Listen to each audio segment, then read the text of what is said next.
This is the Horse Radio Network. This is episode 96 of the Stable Scoop Radio Show on the Horse Radio Network, the second annual Twitter Marathon. Please support our sponsors as they make this show possible. Equestrian Collections brings the whole universe of equestrian shopping to your fingertips. Visit them at equestriancollections.com. And The Barnworks. For all of your equine marketing needs, visit them at thebarnworks.com.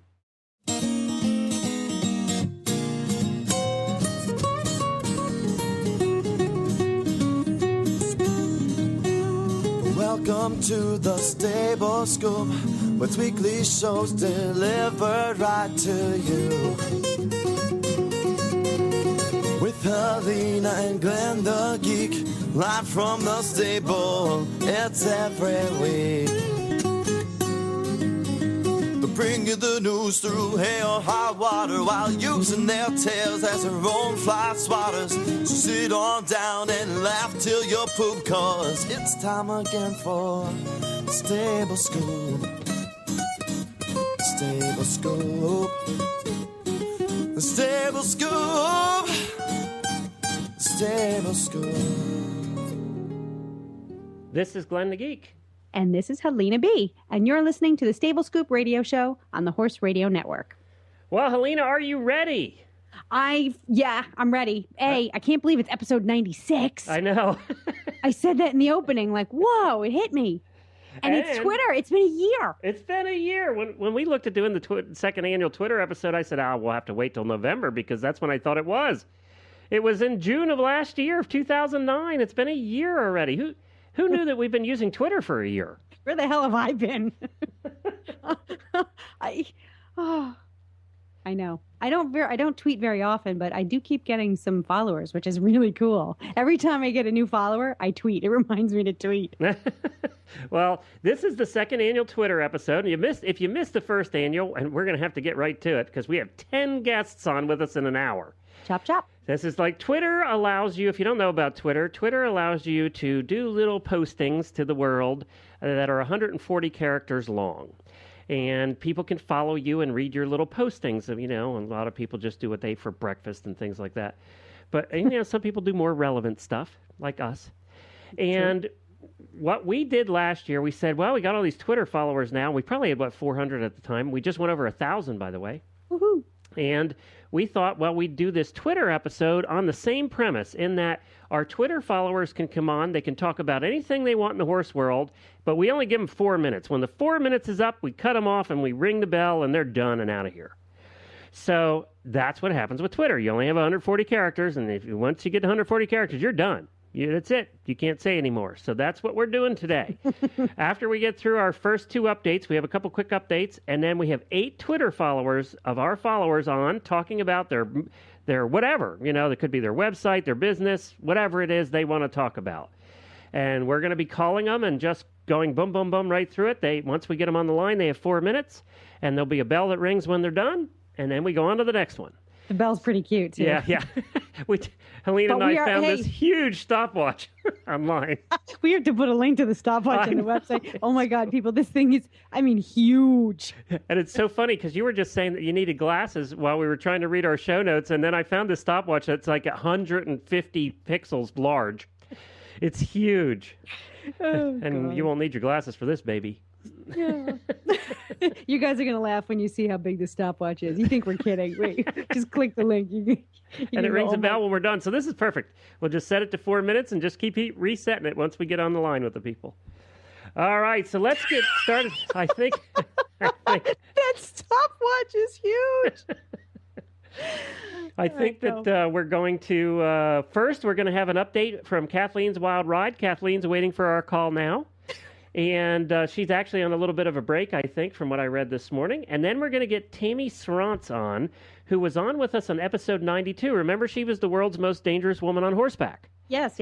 And the trails. She, trail girl. That's right. And she was also helping out with the trail riding and with the attempt with the Competitive Trail Ride Association to break the world's record for the number of trail riders all riding at the same time around the country. And we're going to find out if they actually did it. And as I said, she's with the American Competitive Trail Horse Association. So she's going to be attempting that, or we're going to be talking to her about their attempt here very shortly. Well, Helena, we're going to get back to our first guests here, but first we thought we'd talk about our friends over at Equestrian Collections, who provide the riding gear that all of these people we're going to have on today need to do their various sports. So you can find them at equestriancollections.com, and we'll be right back with 10 guests in a row. Equestrian Collections brings the whole universe of equestrian shopping to your fingertips. Any given day, they have over $100 million of products for you to choose from. They know that riding and taking care of your horse takes up lots of your time, so Equestrian Collections is open for you 24/7. And their advanced technology allows you to find exactly what you need on the website and to check out in a little under 7 minutes. This week, I wanted to encourage you to check out their tent sale and closeout sections.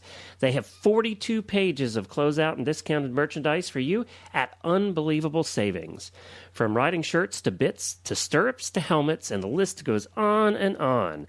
And the prices I see here just cannot be beat. Plus, if you use the coupon code 10DISCOUNT at checkout, you will get an additional $10 off your order of $120 or more. That's 10 discount to get that additional $10 off, even the marked down items in the closeout section. Visit equestriancollections.com today. All right, are you ready? Yes, Let's I'm get ready. Kathleen on. Kathleen's going to be the first. Okay. And let's see here. I have them all lined up today, so we're hoping that we can get this done successfully, and hopefully Kathleen will answer.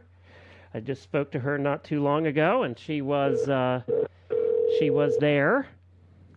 So let's see if she was actually on a little bit of a break from her ride across the country. He said she was there. She's there out in the United States. Yeah. Like, where is there? Hi, Kathleen. You have Helena and I on. We're on live right now. Hi, Kathleen. Hi, Helena. Hey, How are you guys? Good. Now, I just told everybody that you're going to take a break for a couple days because your horse's back is sore. Now, I think that's just an excuse. I think you found a spot that has good bacon cheeseburgers and you don't want to leave. yeah, I'm sure that's it. Where are you now? Are you in Idaho? I'm in Idaho. I was in Bruno. We drove to Glen Ferry, which is where I was supposed to be staying tonight, but the people I'm staying with aren't there, so we're actually driving back to Bruno again. So we're having a nice tour of the back highway between Bruno and Glen Ferry. And what's Very going on nice. what's going on with your horse's what's going on with your horse's back? It's the mare that I ride, Mystic. We've had a couple of really super long days in a row that we had to get through to get where we were going the last couple of days, and her back is just really sore. Sure. And so I'm not going to ride her with a sore back. Right. She just needs a few days to rest up. Yeah, that'll do the trick. Well, and that gives you a few days to rest up, too. I know, it'll be weird. I don't know what I'm going to do when I'm not exhausted and tired riding down the road. How has it been since I talked to you last? Actually, it's been pretty good. I've had more really long days than not. I think the average length of ride I've had has been 25 to 30 miles. Wow. Where before it was, 15 to 18. And we had one really super long day the day before yesterday where we actually did about 36 to 38 miles. Wow. Yeah, You were in fun. endurance league right there. Yeah, unfortunately. And that was after 5 or 6 25, 28-mile days in a row. Okay, So it's we're time all to a little rest. tired. It's time to take a cheeseburger break. Will you stop with the cheeseburgers? Well, I bring that up because you can follow Kathleen on Facebook. Just look for Kathleen's Wild Ride, and she also we have a link there to her her blog as well. I bring that up because I think you have a new. She keeps track of she rates bacon cheeseburgers as she's going across the country here. I know. And I think you have a new one, a new favorite, don't you? Yeah, we do. It was in a little town that I stopped at yesterday afternoon, whose name is completely escaping me. All the little towns run together. It was Grandview. And I stopped at Cindy's Tea Bar Cafe, which actually had the best bacon cheeseburger. And she said she did, and she wasn't lying. It was a pretty good bacon cheeseburger. There Bacon you go. cheeseburgers are my absolute favorite. Ugh. I know. Maybe I should ride across the country so I could try every fabulous bacon cheeseburger. See, Glenn, see what you do. Try You every little cafe you can. Yeah. And your reputation has preceded you. Now people are trying to outdo each other with bacon cheeseburgers. Well, and I broke from tradition, especially being in Idaho, because instead of French fries, I got a salad with my bacon cheeseburger yesterday because I just really wanted the salad. So how many days into the trip are you now? How many official days? It will be 35 days tomorrow.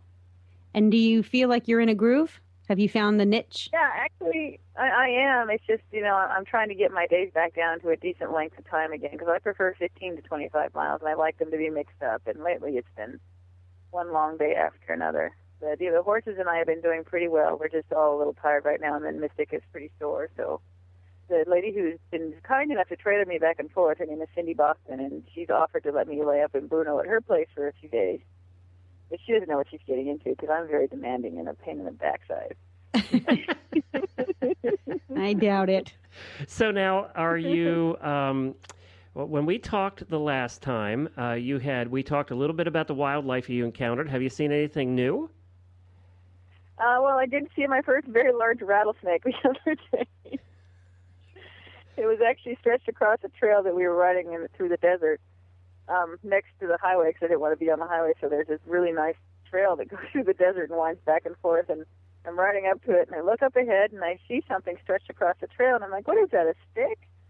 And then I get a little closer, and I hear... Oh, the stick's moving. Like, famous last words. What is that? What is that? Yeah, so I decided discretion was the better part of valor, and we cut off the trail back to the highway. And rode 30 yards down the highway before we cut back over the trail again, but it was long enough for some guy to drive by in his truck and yell out the window that there was a trail I should be riding on just over there. Oh, God. Oh, God. How do you suppress the expletives? Or you can. You know what? When you're out riding on the highway, just swear your heart out. For Christ's sake, if you're riding across the country, give him the finger. But other than that, I've seen a lot of eagles and a lot of hawks. Nothing really interesting. No actual live cougar sightings. No wolves, which apparently there are wolves around here. So it's been just well. And as your tradition continues now, 35 days in, you probably didn't sleep under the stars at all last week again. No, actually, I haven't. And Cindy and her husband Frank put me up at a hotel in Bruno last night. So shower, nice How's bed. the weather been for? How's the weather been for you? Well, okay, so this is a hard one for me because right now it's cool and it's been raining a little bit in the last day or so, and I'm all ecstatic, but this is hay season here, and everybody has been cutting hay, and so I feel kind of bad for being happy that it's raining when these guys all have their hay down that they were trying to rake and get baled. But up until the last couple of days, it was 85 to 90 degrees when we were going through the desert. Oh, that big long 36-mile day, so it was a little cool and hot. Well, and we're really short on time this week because we actually physically have literally 10 guests on today. But I wanted to. You had a run-in with the law the other night. Yeah, it was that long night where I was riding for a really long time. I left at 9:00 in the morning, and I didn't get into where I was going until 9:20, and it was almost dark. And I was talking to Mary on my cell phone, and the police officer pulled by me and waved me over. And so I told Mary that, he's probably going to give me a ticket for talking on my cell phone while riding. But actually, he was concerned because it was getting dark, and he wanted to make sure where I was going was close because I was not real visible in the dimming light. Plus, there was a huge storm rolling in, and he wanted to make sure I was going to be someplace safe. Wasn't that nice?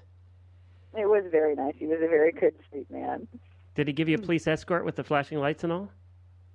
No, I only had a half a mile left. Okay. Well, Kathleen, you enjoy your rest. Enjoy your time there with the in the bacon cheeseburger capital of the world. and we'll keep in touch with you, and we'll talk to you again next week. And be safe. I will. Thank you again, Glenn and Helena. You guys have a good week. Thanks. Bye, Kathleen. Bye, guys. All right, Helena, well, it sounds like Kathleen's still in good spirits, making her way across the country. Yeah, I'm glad I got to be here for this one. I keep missing her. I so. know you do, and it's fun. She's she sounded more animated than when we talked to her before she left. Yeah, yeah. That girl needs a rest, though, man. I know. 25, 30 miles a day Ugh. in the desert. No, Hello? I know. Hi, Tammy. Hey, how are you? okay, you're on the air, and we're here with Helena as well. Hi, Tammy. Hi, I hope you can tell that I've lost my voice over the weekend. Oh, it still sounds good, Tammy. I'm so sorry. I sent you an email. I'm like, I hope you still want me because I don't talk normal. Well, I don't talk normal anyway. Tammy, we should say, is a PR person for the American Competitive Trail Horse Association, and they had an attempt here last weekend to break the world record for the most trail riders at any one time across the country. So we want to know what happened. Did you guys do it? I do. I am happy to announce that it is an attempt no longer. The record is broken, and we received the award. We had 1,700 horse and rider teams saddle up for charity. So that's why I lost my voice. Now, you were in Vegas at the time, weren't you? What's that? Were you in Vegas at the time, did I see? I was. I flew to Vegas, and I was at Clinton Anderson's Down Under tour, which was amazing. He's one of our sponsors. And I was there with the Guinness World Record lady, Sarah Wilcox, and she presented the award to us there in front of Clinton's fans. So that was extra special. And you said there were, 1,700 riders? 1,700 riders in over 60 ACRA rides all across the country. Wow. So, and that raised about $70,000 for horse charities. Well, That's terrific. wonderful. Oh my gosh, we were so excited. It was just, and it was so proud. And what really made me thrilled, all our sponsors came together. We had some amazing prizes. But the thing that really made me proud was when I got back to my computer, all the photos poured in and all the stories that I had. One email came in and said, I have a 27-year-old rescue horse, and I really think this horse needs to be noted for finishing this ride. And things like that came into my email, and it made me so proud to be part of this, Well, congratulations. Yeah, well I done. know. Well done to everybody who tacked up. It definitely was a stretch for our systems, but it came off perfectly. And, when you stepped back and you completed this, you realized that the magnitude of this and the people that were involved and the people that gave so many hours and the sponsors that gave so many thousands of dollars of product for the cause, and it was amazing. So, well, congratulations! We're so proud of you guys being able to accomplish this. It was great. We're getting all our flyers out, and we're getting all the pictures together, and we're letting everybody know, and we're getting all the marketing out now, and letting everyone know about all these special stories and special horses and all the people that made this happen and all our sponsors. So there's a lot of good little stories inside this big good story. So we're trying to get it out as quick as we can. Well, congratulations, Tammy. We'll let you go. I don't want you to talk, we don't want to wear it out too much. And I'll be talking to you here in the next couple of days anyway. Yeah, we want to have problem. you back on. Oh, that would be great. Thank you so much for checking in with us. We really appreciate it, and we thank all the people that helped us get here and all our sponsors. All right, Tammy. Thanks a lot. Thank you so much, guys. We'll talk to you later. Bye-bye. Bye-bye. Bye. Bye.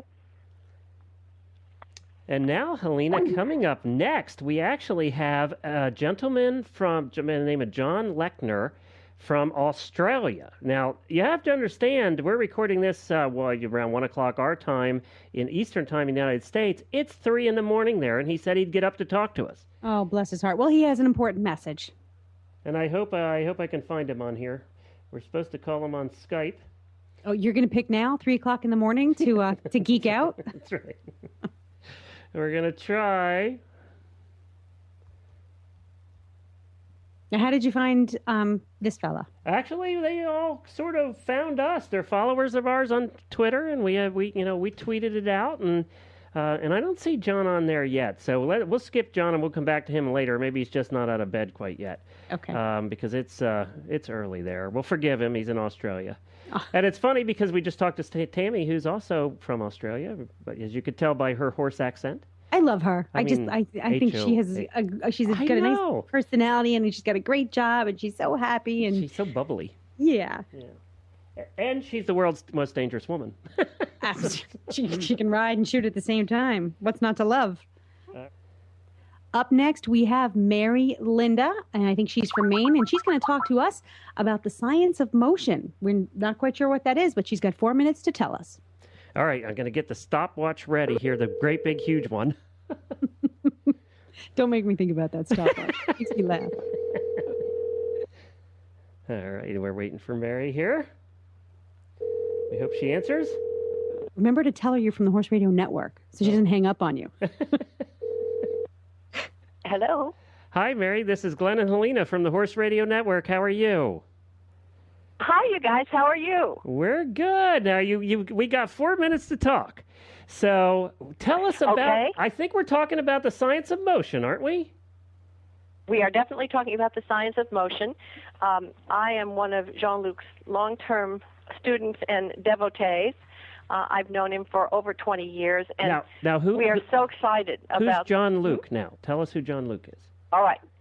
His name is Jean-Luc Cornille, and that's JeanLuc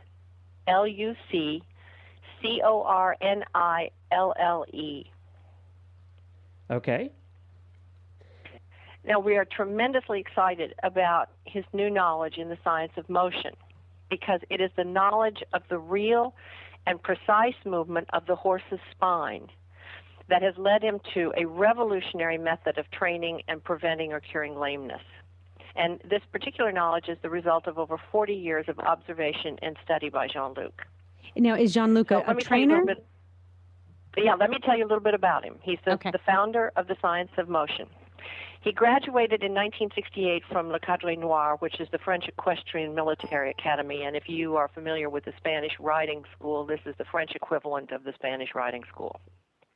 And he's a bronze and silver and gold medal winner in national and international levels in dressage, steeplechase, stadium jumping, and 3-day events. Oh, geez.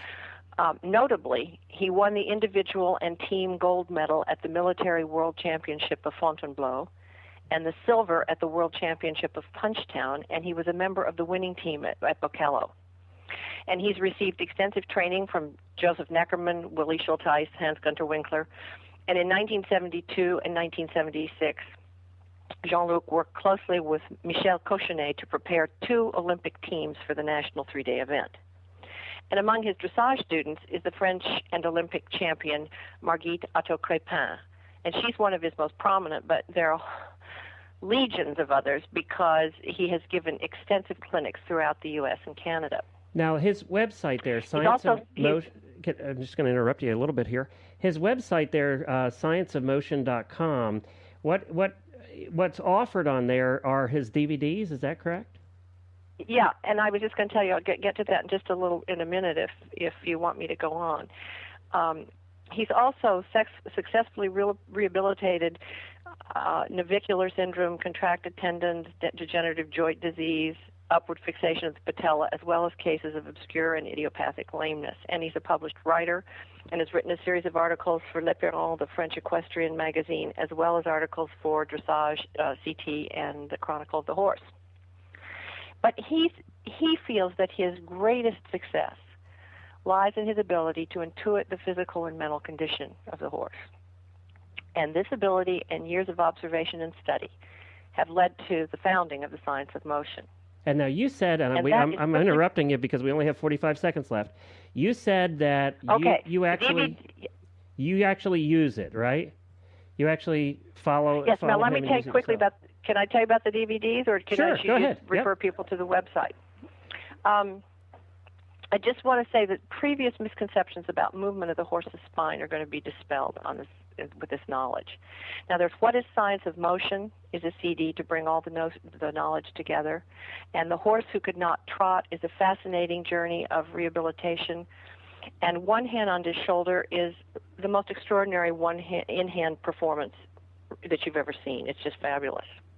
There's also an opportunity on the website to become a fan of Manchester for Manchester's Last We Chance. just ran out of time, but I do want to send everybody to scienceofmotion.com, and we'll have to have you guys back to talk in the future. We're just because of the format today, we have 10 guests on in an hour, so we'll definitely get you back. Well, at least you have an understanding of who he is. Yep. And thank you for coming on. And what he's about. All right, Yeah. thank you very and much. He's fabulous. Scienceofmotion.com. Thanks for calling. Yep. All right. Bye-bye. Okay. Bye-bye. All right, and the next one, Helena? We have, coming up next, we have Isabelle Boucher. And she's from France, I think. Yep. Yeah, it's actually a French number we're going to be calling. All right, let's see if we can successfully call to France here. See if you can say successfully call to France. And then they always ring funny over there too. Oh, and when they answer, say bonjour. Unless it's evening, then say like bonsoir. See if we can get an answer from Isabel. I don't know what time it is there. I think she'll be in the evening, actually. Yeah, actually, it's probably 6, 7 o'clock. Hello, you've reached Isabel's cell phone. I'm sorry I can take your call. Let's leave her a message. Let's leave her a message. Okay, you go ahead. And I'll be happy to call you back. Bonjour, vous êtes bien sur la messagerie d'Isabelle. Veuillez me laisser un message après le signal sonore et je vous rappellerai. I didn't understand a word of that. Après votre message, faites le 1 pour plus d'options. Hello, Isabel. This is Helena and Glenn the Geek from the Horse Radio Network. We were calling you for our famous Twitter episode. We're so sorry we missed you. We will try to get you back on again in the future. Take care. All right, and up next we have Marie Taube, and she's actually the creator of, she's developed this really cool equine management software, and she's going to take her 4 minutes and tell us about that. I got this big stopwatch ready too, Helena. It worked good last time. You can see that thing. Hey, Marie, this is Glenn and Helena calling from Stable Scoop. How are you? I'm doing great. How All are you right. guys? Well, we had you on. We should mention that we also had you on the new Tack and Habit show. You'll be on next week's show, and we appreciate you stopping by for that. But today we only have 4 minutes, and the time has started. So tell us about your cool software. Okay. Well, I kind of put together a little bit of a note so that I would make sure that I capture as much as I could in this 4-minute time. But Laredo is a web-based horse farm management software that helps keep the farm owner connected with their horse boarders and employees, and that it also has a bit of a invoicing feature to it as well. It's web-based, which means that logging into the software can be done from any internet-connected computer, including your mobile phone. And all the data is stored on a secure computer-hosted server, so it's constantly monitored and backed up. And you can access it from, it doesn't matter what kind of software you use. You can have a Mac or a PC or operating system, doesn't matter. And the login access is available not just for the farm owner, but for the boarders and their staff as well. And the owners can can view all the horses, and they can add, delete stuff, and basically they have all the administrative rights. And the customer, they can see the maintenance tasks that have been performed for their horse when they log in. And a maintenance task. What's a maintenance task, for example? The maintenance would be any kind of events, billable or non-billable tasks that might occur for the horse. So like a worming or a shoeing or vaccines or something. Whatever the farm owner wants to track, if it's fly spray or putting on blankets, whatever it is that they want to track for their boarder. Okay. And then the staff they have their own login so that they can view any assignments and tasks that were assigned to them to complete, and then they can also create their own tasks so they can keep the boarder updated about their horse as well. So it's basically a tool that keeps everyone informed on the daily billable and non-billable maintenance that occurs for each boarded horse. And it is pretty cool, and it's very easy to use. We checked it out yesterday, and we liked it's very easy to use. And one of the things I did like is that you can get a 15-day free trial and really give it a run-through. Mm-hmm. Yeah. There's no obligation to it. There's no credit card. You can just use it for 15 days. It's the entire application. And I think it would take about 15 minutes. To figure it out. To figure it out, too, yeah. Yeah, and although I do have user guides for it. I have like a one-pager that has 5 different steps that you have to complete, and then there's one I think that might have 20 pages. It's more detailed. But for it's the so farm easy owner to and use. and the customers. Yeah, it is. It really is. That was the basis behind making it too. Is I wanted to make it easy so they could get started and get going right away. So it's I think something. the biggest thing is just putting in the data entry stuff, and that just takes time initially. But once you're done with that, it's not really. And it really tracks it by horse. So if an owner has more than one horse, they can go into their individual horse and see the charges and everything. And one of the things I think that we haven't mentioned is that for the farm owner, when you come to the end of the month and it's time to send that bill out, everything's done. You just print it and get it out. Right. Well, they review it, of course, and if maybe there might be something that might have missed or they want to change, and then they just click submit. It sends a notice to their customer, says you got a bill ready for viewing. It's all itemized so they can see exactly line by line when things were done, the date it was done, and how much it cost. And there's a total, and so there's no confusion as to what went on that month, because sometimes things get forgotten or, so it just makes it really easy and eliminates a lot of that phone tag that goes on sometimes. Sure. Yeah, Ooh. this is great. Well, we're running out of time. You can find it at Laredo.com, and that's a tough one to spell. It's LARAEDO.com. And we nope, there it There's went. our 4 minutes. Oh, my goodness. We'll put all this links It in goes our by show fast. notes, too. All right, bye. Thanks, Bye, Marie. Marie. Thank you. Bye-bye. Bye. And we want to remind everybody that we're going to put all of these links in our show notes so that you can find all of these websites very easily by going to stablescoop.com. Episode number 96. All right. Now, Poppy's up next. Poppy Doyle. I know nothing about Poppy Doyle except it's a girl and she has a great name. And, okay, she's going to talk to us about Trinity Farm. Trinity Farm. Or maybe she'll talk to us about her dogs. I don't know. Oh, there's a lot of dogs pictured on Trinity Yeah, Farm. yeah. They're cute. Well, let's hope Poppy picks up here. Poppy's in Lakeland, Tennessee. Poppy, may I help you? Hey, Poppy, it's Glenn and Helena from the Stable Scoop Radio Show, and you're on the air. How are you? I'm good, thanks. Well, that's good. We thank you for joining us for our special Twitter episode. Basically, what you have is 4 minutes to tell us all about... Actually, it was one of your boarders or one of your clients that wrote in about this, didn't they? Yes, they did. And it's all about Trinity Farm, and you're in Lakeland, Tennessee, right? Yes, we are. All right. Well, tell me what's so special about Trinity Farm, and why do your boarders and friends like you so much that they wrote in?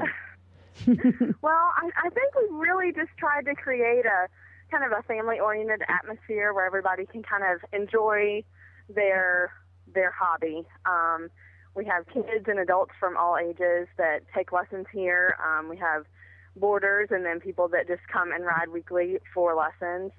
We have special needs riders, which are a really special part of our farm because a lot of times your average customer doesn't get the opportunity to spend time with those special people and help them, feel just as normal as the rest of us and be on top of that horse. And so that's a really special thing that we get to introduce our customers to. That is neat. And Here. I'm looking at the pictures here too. You got some cute ponies at the farm. Yes. We do, and we have several that are like in their 30s, and they just still look wonderful. We have one that 2 Christmases ago lost his eyesight. He was just in the wrong place at the wrong time, and he has just kind of bounced back and does everything he did before, and just, I guess I've been told before we have good karma here, but, our horses are healthy and our customers are really happy, and there's several competitive show barns around here, but luckily we're in an area where we're kind of close to town, but just far enough where it's like the next road over, and there's trees and there's birds. Everybody's like, it's so close. So it's really nice to provide people that outlet that they need to just kind of help deal with their everyday life. So. And what would you say is the overall philosophy of Trinity Farm? Our overall mission has been to just provide an environment and an outlet to educate people about equine services and just horses in general. I don't really care if they want to show or ride, but we just want to provide that outlet. We offer horsemanship classes, and so even people that don't even want to ride, if they wanted to learn to be around horses, we have some people that just come and help, muck stalls, or they just want to be around some bigger animals. So if I had to kind of sum it up, I guess that would just be to provide an area, of lifelong learning and give So there's people there's what something they for want. everyone. Yes. I like that. I like think, that. and and you have a lot of dogs. We we have 2 dogs. We have had dogs that we had a pair of boxers that we bred twice. So we had 2 litters of puppies that were quite popular.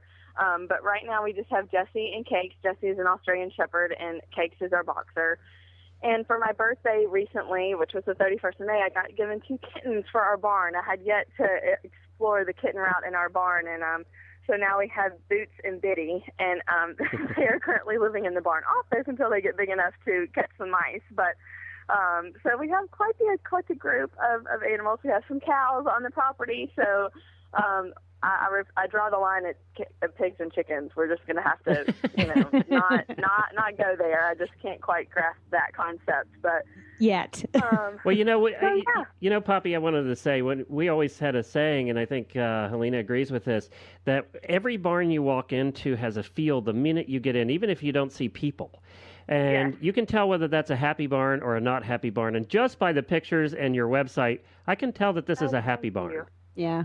Yep. Thank you. Well, a lot of that has to do with our customers. We've just been really blessed with people. I've ridden since I was 9, and I have to say, as an adult, I didn't really, this hasn't been my lifelong goal to, have a riding program in a facility.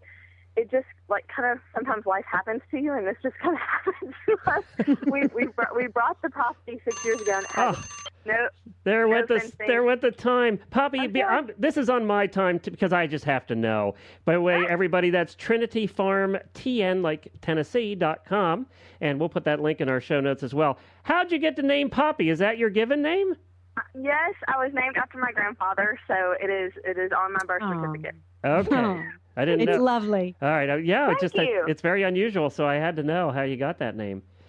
Yes, it is. Thank you. I imagine there were a few jokes in high school, though. Let's be real. Oh, yeah, like popsicle, poopy, all those things have come out at one time or another. So All luckily terms of endearment. We're Poppy past that, seed, yes. there are a few, I can imagine.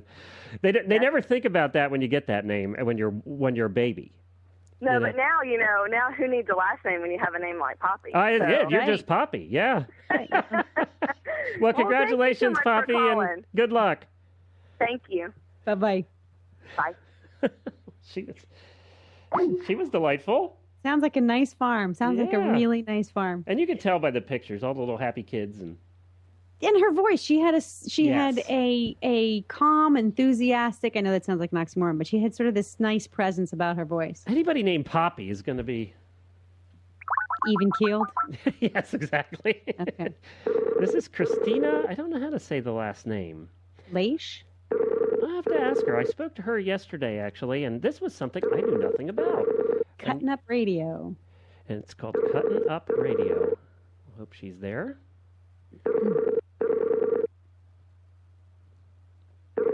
If not, we can go back through the end there, the ones we missed, and see if we can catch them. Yeah. So,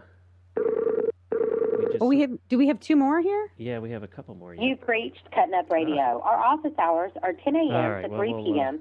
Tuesday through Let's move on to Friday. Bonnie. All right. If you are calling... Okay, so All right, now we're gonna moving move on to Bonnie St. Bonnie Clair, aren't we? Yeah, Bonnie St. Clair. Bonnie St. Clair, and she's going to talk to us about Grapevine Canyon Ranch. I'm going to talk about pictures on their website. Ooh, Oh, really? Makes you I wanna haven't looked go. at this one yet. it's beautiful, Oh, my. right? Let's go. Right. Where's this at? Arizona. Ugh. Grapevine Canyon Ranch, this is Bonnie. Bonnie, this is Glenn and Helena from the Stable Scoop Radio Show, and you're on the air. Welcome to our show. Well, thank you for calling. Well, it's great. We just got off the phone with a very nice lady from Tennessee and her farm there, but you have yourself a ranch out there. Tell us a little bit about Grapevine Canyon Ranch. Well, we're Grapevine Canyon Ranch. We're in southeast Arizona, right down in the southeast corner of Arizona. We're a guest ranch, working cattle ranch. We have about 64,000 acres that we run cattle on and ride horses on. Oh my God, 64,000 you said? acres. That's the whole size of your state of Rhode Island there, Helena. To me, that's like the world. That's the globe. Yes. And we're in the Dragoon Mountains, which is a beautiful part of the state, right just outside the Cochise Stronghold, which is the home of the Chiricahua Apaches. Cochise and Geronimo and that whole band of Indians lived right in this canyon. So there's a lot of history here. We ride horses into Fort Bowie, the old Fort Bowie, Chiricahua National Monument, into the Stronghold. We ride every day. Our guests come from all over the world. Right now we have guests from Sweden, Finland, Germany, and a few from the States. So, but our guests come from all over the world for our horseback riding program. And your rates, I was just taking a look at your rates here. They're very reasonable, and they include accommodations, the riding, all your meals and everything, right? Yeah, the rates are all inclusive. Accommodation, meals, riding, tax, gratuity, everything is included in the rate. Oh, I love this. Hey, do they have one of those big tubs outside like in the Westerns where you take your bath outside in one of those big metal tubs? We could get one if you wanted that. As long as we can take pictures and put it on Twitter. I really want to come to Grapevine Canyon. I love her. That was a great answer. So, what do you like best about having your guests at the ranch? Oh, I love meeting people from all over the world and getting different points of views and on everything. Just meeting people from all walks of life, from members of Parliament from the UK to just your cowboy next door who wants to come out for a busman's holiday. I mean, we get all ranges of people. And we don't take children under 12, so it's an adult program. And like right now during the summer, we do a sunset ride, which is just unbelievable. The ride goes out after dinner and comes back just before or just after dark. And you're in a part of the world where in the winter time it's still pretty warm, right? Right, yeah. I mean, it is, because we are at an elevation of 5,000 feet, we can ride year-round. We're 20 degrees cooler than Phoenix at any time during the summer. We ride year-round, and the winters are mild. Now, January, February, we may get a little bit of snow, but just enough to say, ooh, isn't that pretty, and then it's gone. Mm. And so it's just, the weather is just, I mean, we have 360 days of sunshine, and it's just wonderful. How many people can you have at one time at the ranch? Guests. 30 is our maximum. Okay, that's nice. A nice number, not too many. We average between about 17 and 25 at any time. They get a lot of personal attention. We have about 12 staff, so it's almost 1-to-1 ratio between staff and guests. And we have wonderful cooks. We get 3 home-cooked meals a day, homemade breads, homemade desserts, homemade ice cream. I mean, everything's made from scratch. Glenn, we need to have her back on for her I know, we're going to have you show. back. Now, because we only have 4 minutes today, it's about to run out, but I wanted to say that they also do shooting. You can do some shooting there, Helena. You can do some shooting? Yes, you can. Cowboy shooting, yes. And we just had the world champion female shooter on, actually, on the show just before you. So this is great. This is at gcranch.com. That's actually Grapevine Canyon Ranch, and you have to go there just to look at the pictures. Yeah, it'll make you want to go. It's unbelievable. Talk about a vista. But yeah, that's gcranch.com, and we appreciate you very much coming on with us there, Bonnie. Okay, thank you. Thank you. Take care. Bye. All righty, bye-bye. Well, then didn't that make you want to go to the ranch there, Yes, Helena? it really did. It really did. I mean, I've looked at some of these other ranch brochures online and stuff, and that's the first one that ever made me want to actually get on a plane and fly across the country. The food too. I would love to eat a ranch cooked meal, and after an all day trail ride. All right. Okay. Next up is going to be Nancy Brown. Nancy, I'm not sure. I think she's an author. So, as everybody can see, we're just doing this. We're learning about all these people at the same time you are. Yeah. So, but that, makes me want to go there, especially in the wintertime, to the ranch. And the next one up. Hi, this is Nancy. Nancy, you have Glenn and Helena on from the Stable Scoop Show, and we're on live here. How are you? I am wonderful. Thank you for having me on, Glenn. Well, that's great. No, and of course we have the whole Twitter roll of the 4-minute deal. And tell us a little bit. We have no idea what you want to talk about. Well, I'll try not to talk too fast. I'm a professional travel writer based in Northern California, and I've combined my writing career with my passion for horses. How do you get that job? No, you don't have to answer that right now. That was for Helena's benefit. Well, it helps to be a journalism graduate, and then it also helps to have be the editor of the magazine that you write for, so that you can choose your assignments. So what I'm lucky enough to do is I try to squeeze in horseback riding in all the wonderful locations that I visit. Wow. We have Darley Newman on from Equitrekking with us on a regular basis. And, oh yes, Darley, she's following me on Twitter. I'm following her. We cross paths, but not always. Haven't had the opportunity to go horseback riding together. Yeah, one of these days you're going to have to ride together. You do the same thing, just different venue. Definitely. Well, would you like to hear about some of the places that I've been riding that some of your listeners might enjoy? For example, I went riding at the KL Bar Ranch in Wickenburg, Arizona, and if you've ever been riding in Arizona, there's just all these big saguaro cactus. It's a unique terrain to be riding in, that's for sure.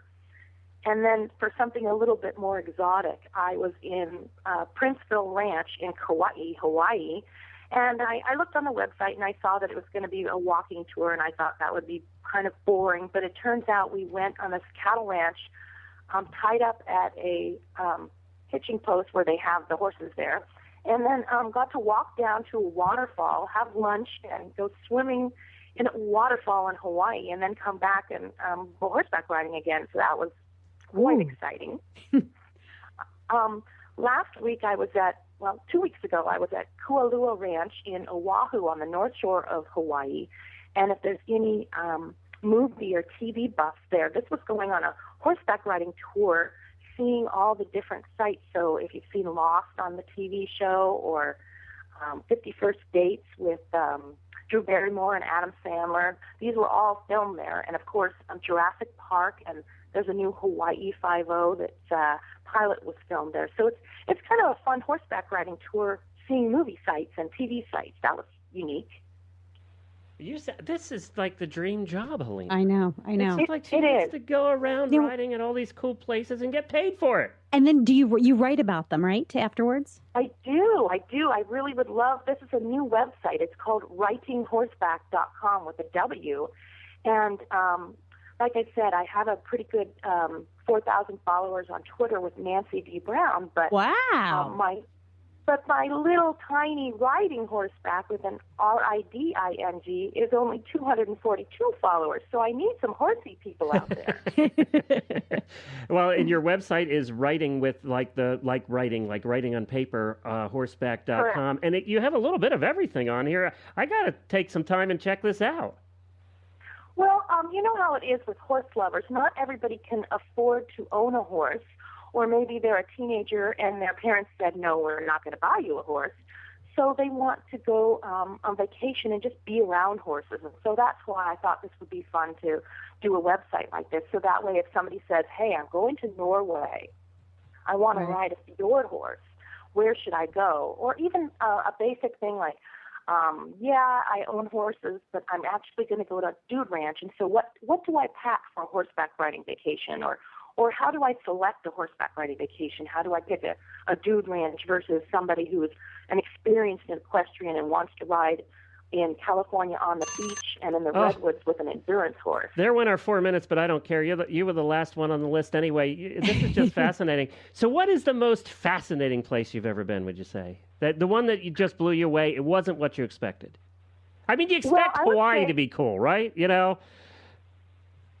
Ricochet Ridge Ranch is in Mendocino County, and Alora Shea owns this property, and it's outside of Mendocino in Fort Bragg, and she does endurance riding. So basically, all of her rental horses are endurance horses.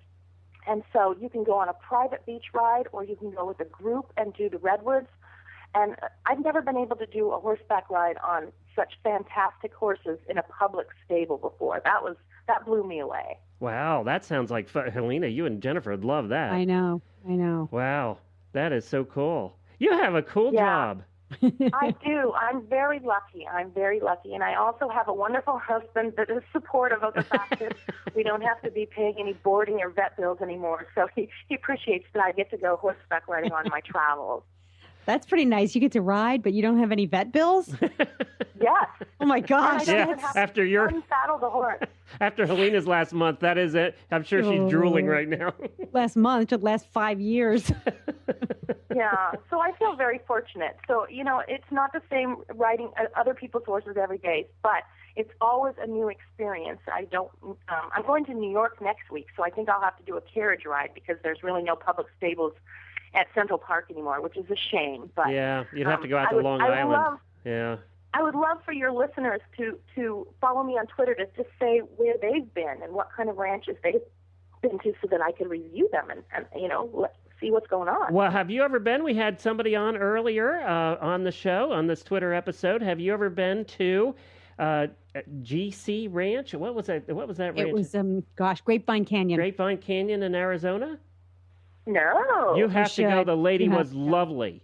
It looks Grapevine Ranch. 64,000 acres. Grapevine Imagine what you could do. Canyon Ranch.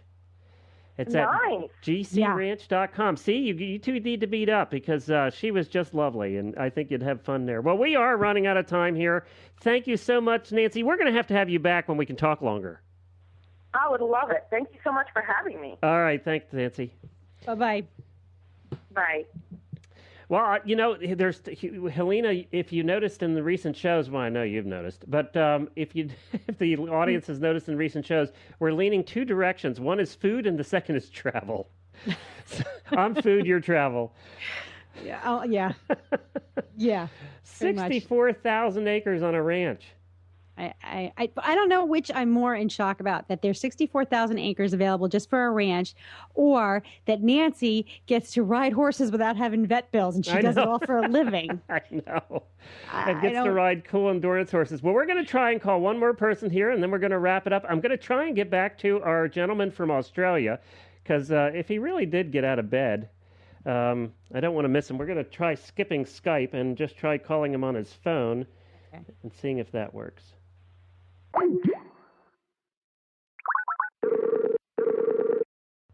Here I am. She hadn't dropped off. So.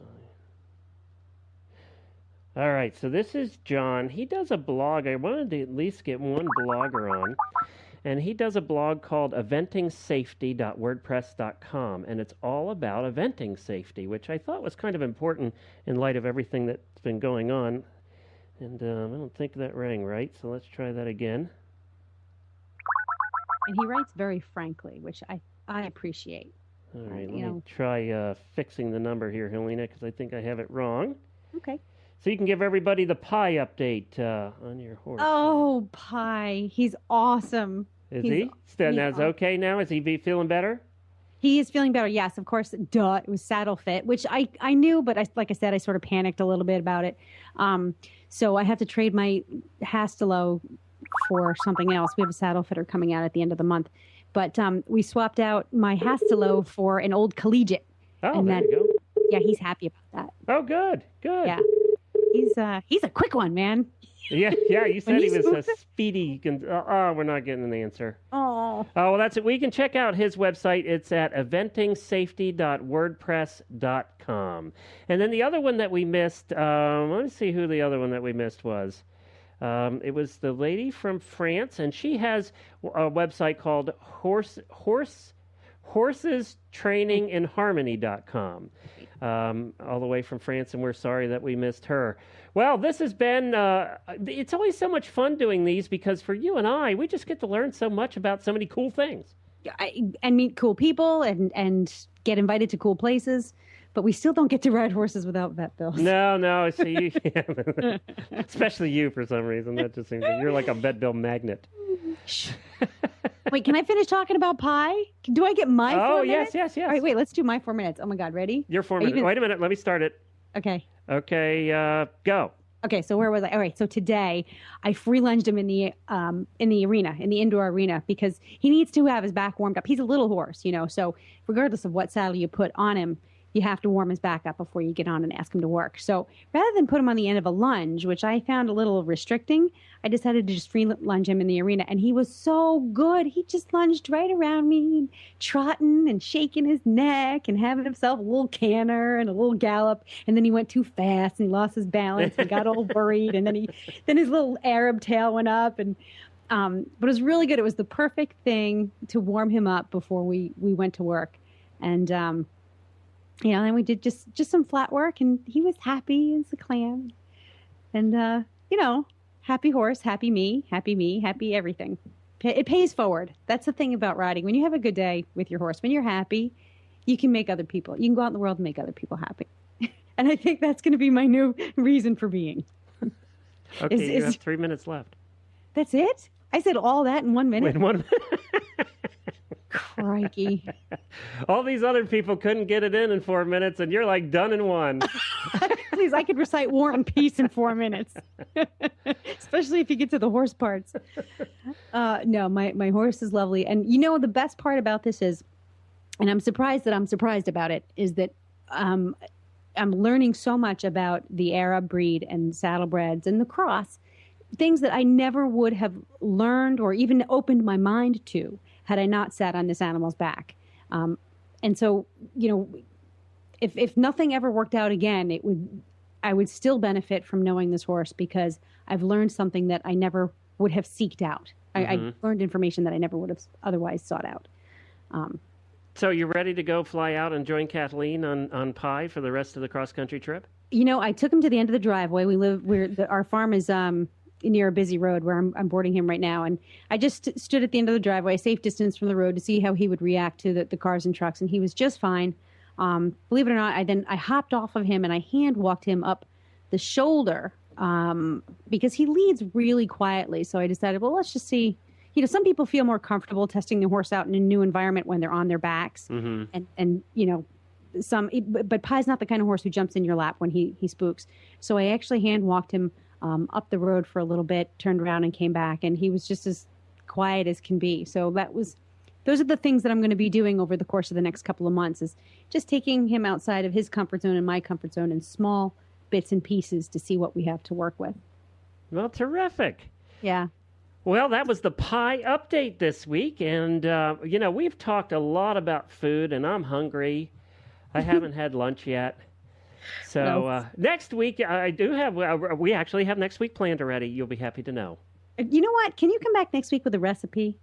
Oh, yeah, I shouldn't I? Why not? Yeah, I should. Because you're a pretty good cook. Yeah, well, your husband has me beat, though. Yeah, I know, but you always like to talk about... Okay, let's put it this way. This is a horse show, right? I get to talk about horses, so I'm happy. You're the horse husband.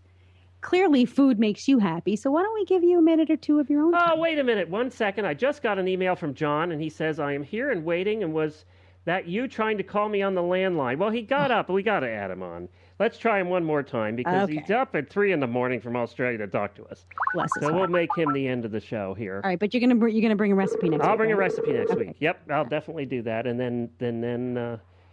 Good morning, John speaking. John, this is Glenn and Helena. We're sorry we missed you earlier. We were just about to end the show, and I saw your email come in, so we thought we'd try and get you on because you got up so early to talk to us. Yeah, no, that's great. Thanks, Glenn. Well, now, we told everybody that your website is called eventingsafety.wordpress.com. Are you an eventer? I used to ride. I'm actually a TD now, and I focus on doing that. And that's probably the reason I got into trying to focus more on eventing safety. Well, now tell us about the website. What are you trying to accomplish on eventing safety? I think the key thing is that there's a lot of great information out there across the world on all of the various advances in technology and methodology in improving course building and making cross-country fences safer. The thing I found, which is really frustrating, even as someone that knows a little bit about what's going on, is it's really hard to find all the information. It's scattered across dozens of websites around the world, and what I thought was the simplest idea was to bring it all to one location. You could look in one spot and find out anything that's going on, whether it's frangible fences or frangible poles or pins or clips. It's all in one spot.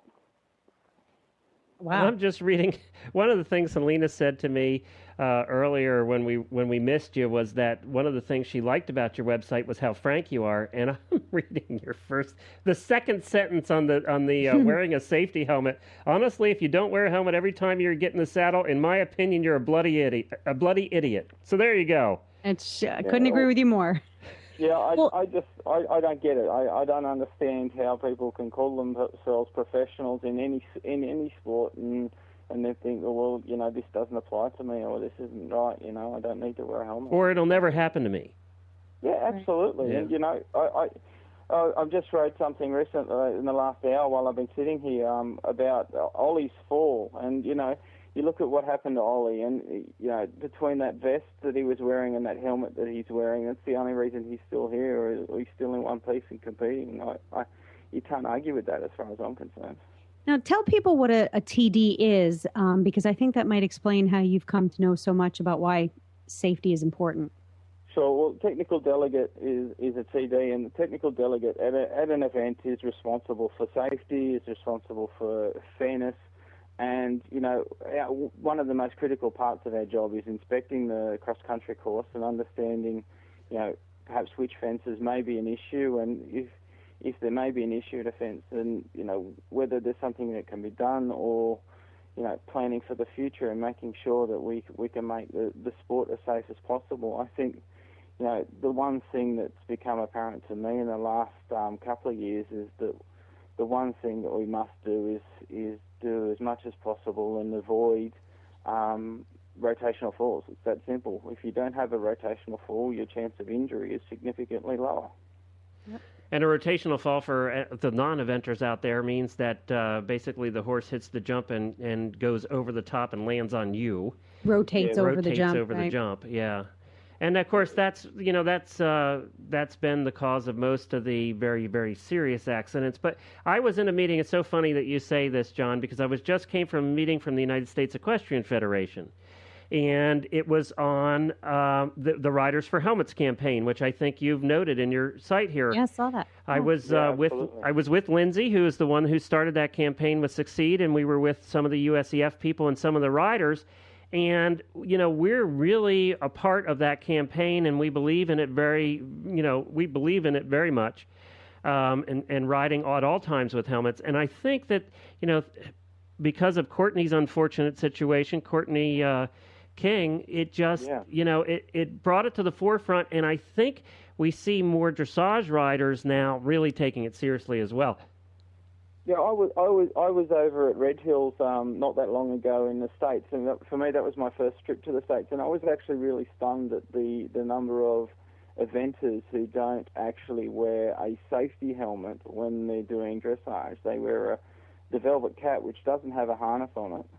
In Australia, if we're riding our horse, we must, in competition, we must be wearing a hat with a harness on it. And you just that to me is silly too. There's no point putting a hat on your head if it's not going to be on your head by the time you hit the ground. I agree. And those kind of accidents, granted, one of the arguments is, well, the accidents can happen anytime, and that's why every time you ride, you should be wearing a helmet. I think there's a great quote, and it's on the Riders for Helmets website, and it goes something along the lines of, if you're an inexperienced rider, your fall tends to be softer. If you're an experienced rider, you tend to get ejected from the saddle. There's no because you stay on longer. Right. You stay on longer, and when you come off, it tends to be a much more significant issue. So if you're going to come off as an experienced rider, it's going to be probably a much worse fall than it would be for someone less experienced. That's a very good point, and I hadn't considered that before. We are doing on July the 10th here in the United States, we're having National Helmet Awareness Day. And Helena doesn't even know this yet because it was just announced this morning that we're going to be part of that on the Stable Scoop show. The week before that, like 2 weeks from now, we're doing a special episode on helmet awareness, and we're going to have the parent of a young child that was killed by falling off onto her head and wasn't wearing a helmet. So we're going to really talk about helmet safety and the importance of it, and hopefully get a couple of the professional riders on here to talk with us as well. But John, we really appreciate you getting up so early for us, and we hope that we can get you some more following at eventingsafety.wordpress.com. I will also send this over to Chris, who does our eventing radio show, so that she's aware of it and can announce it. Fantastic. I appreciate the time and the opportunity, both Glenn and Helena. Thank you. Well, thank you. Our pleasure. All right, you go back to bed now. Yeah, thanks a lot. Bye-bye. Bye-bye.